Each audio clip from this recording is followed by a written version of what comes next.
Today we're delighted to welcome Christian Reif, who will be making his debut with the Phoenix Symphony, November 22nd through 24th. Christian, welcome. Thank you. So nice to be here. I'm so looking forward to being in Phoenix. We are so looking forward to this program. It's really interesting program, including pieces that all premiered in 1924. Yes. It's a very, very interesting. And before we talk about the program, I know that our community is really interested in learning more about you. And originally from Germany, conducted orchestras all over the world. And can you talk a little bit about your journey and how did you become a conductor? Sure. As you said, grew up in Germany, close to Munich, kind of in the countryside, and used to play chamber music and music in all kinds of configurations and genres, whether that's in orchestras as a clarinetist or piano, played jazz as a saxophonist, played in salon and dance orchestras, played in a polka band as a clarinet and singer. So just there was always a lot of music around me, around our family. And so it's always been fueled by joy and fueled by the joy of music making. So I'm delighted that we get to share this together in a few weeks and make music together. And how did you end up deciding to become a conductor? You've played all these instruments and you could be playing on the stage as a member of the orchestra, but here you are on the podium, you're going to be leading our musicians in just a couple short weeks. I was always fascinated by the repertoire of an orchestra, that the orchestra is playing, by the forces and the orchestral color palette. So even when I was playing piano solo, I remember with my teacher as well, we talked about certain characters and certain colors of the orchestra while I was playing piano. So I was thinking, okay, well, this could be the flute line, or this is the horns, or this is a bass pizzicato, or all these different ways of imagining a different way of sound. So only playing piano was never quite enough for me, it seems. So I was always branching out, also maybe just dabbling in all kinds of, as I said, genres, but also with all kinds of different instruments, wanting to know more about them and play some of them.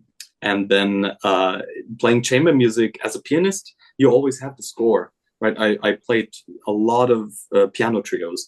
And since I have the violin part, the cello part, and my piano part, I had the overall, let's say, view of the piece.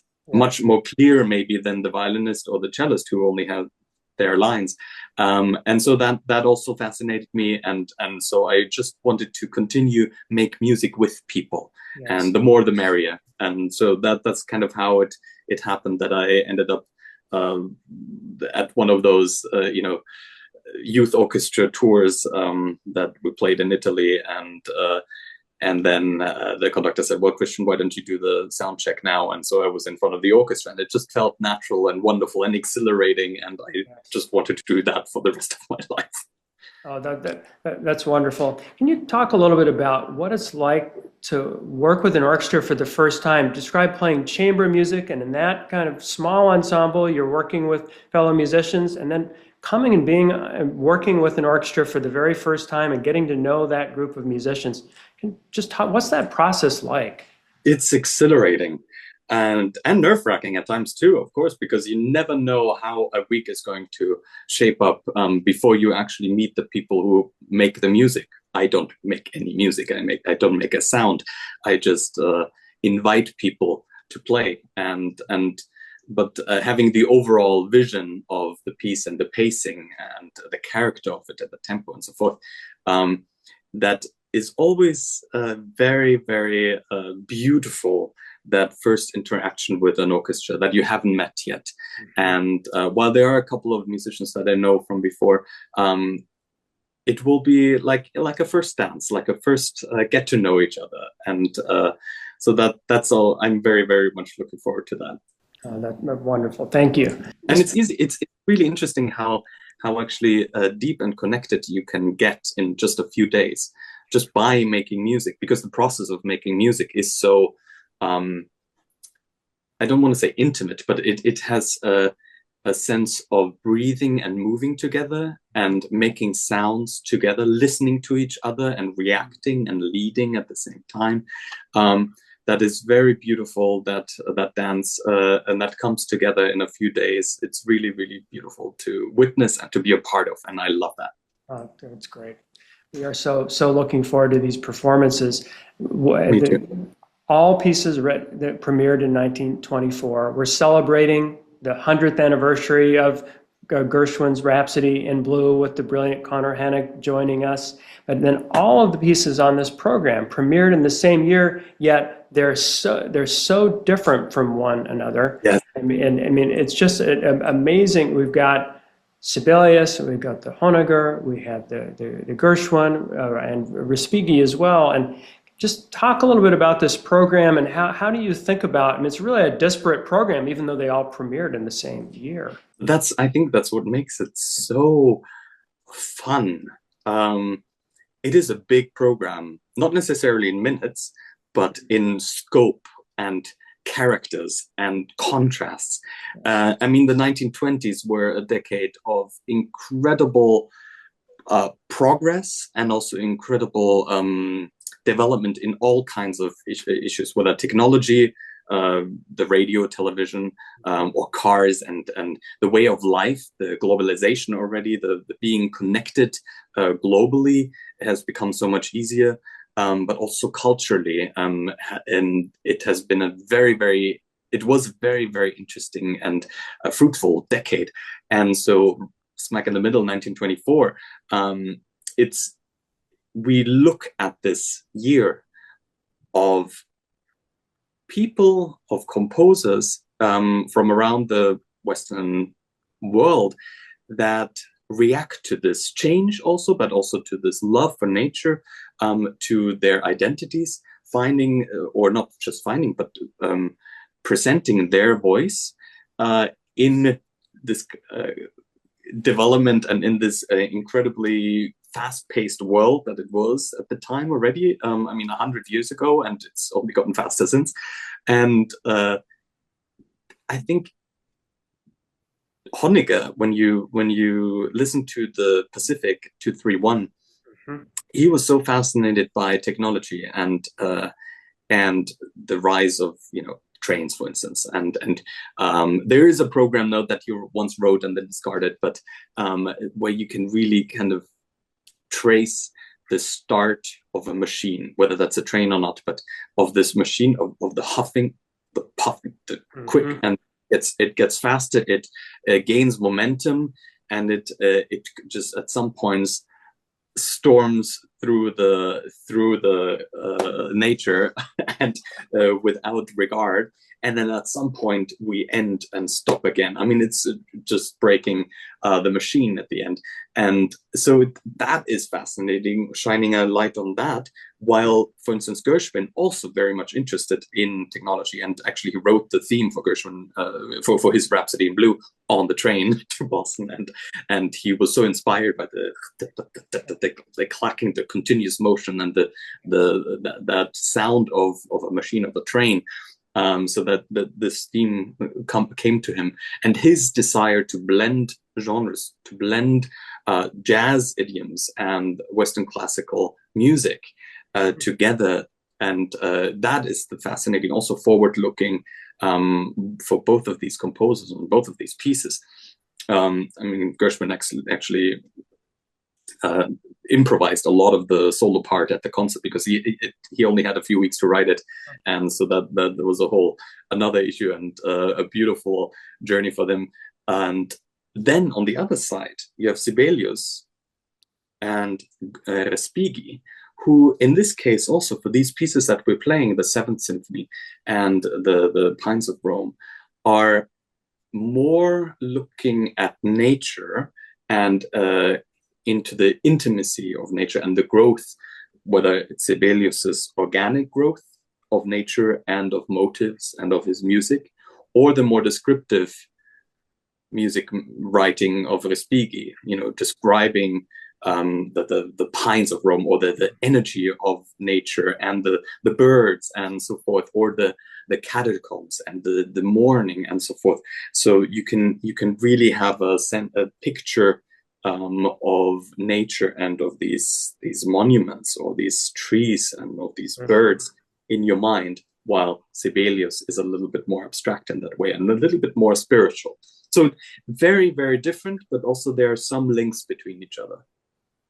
This is a program of remarkable variety. I think about the versatility that our musicians will need to have to present this program and how exciting it will be for the audience.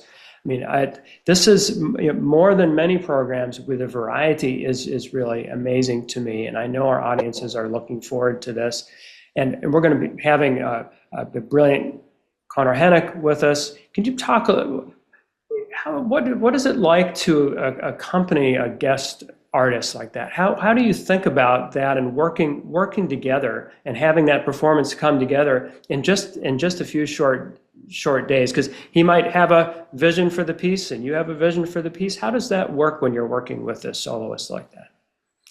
Well, in this case, it's a real luxury and a real joy because Conor and I are good friends. So we've never actually performed together, but he and my wife, Julia, they've performed many times together. They were just on tour with Messias Araoui.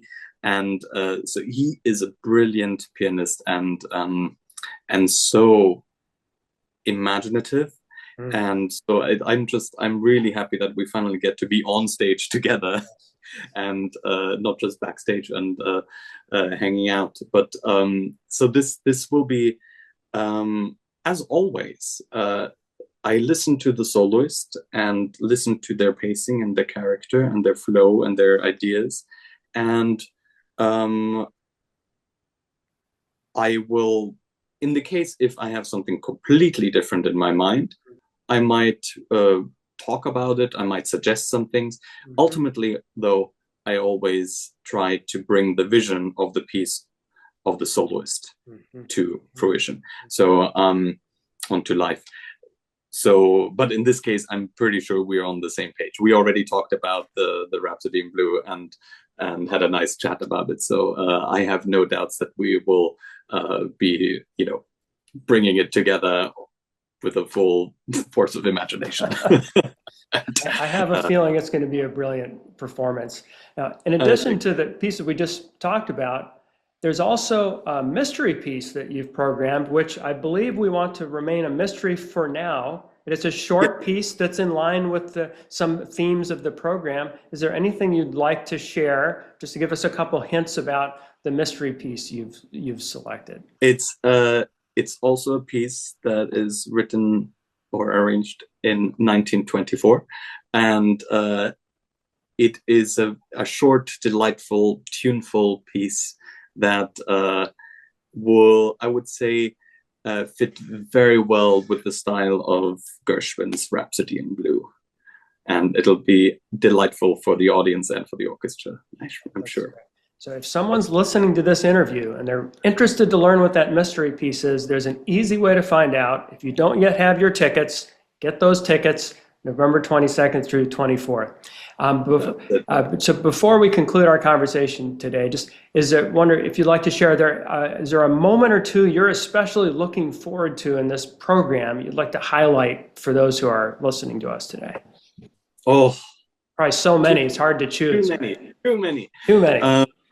But so the Sibelius Symphony is very close to my heart. I've done it several times, and it is a piece that is both enigmatic, spiritual, and organically flowing. And there are moments, 3 times, where a theme comes played by the trombone, and it really sounds like heavens are opening up and you just get the glimpse of the divine.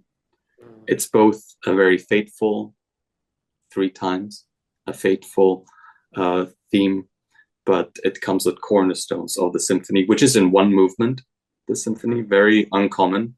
but it seems like Sibelius poured all of his knowledge and wisdom into this distilled one movement symphony.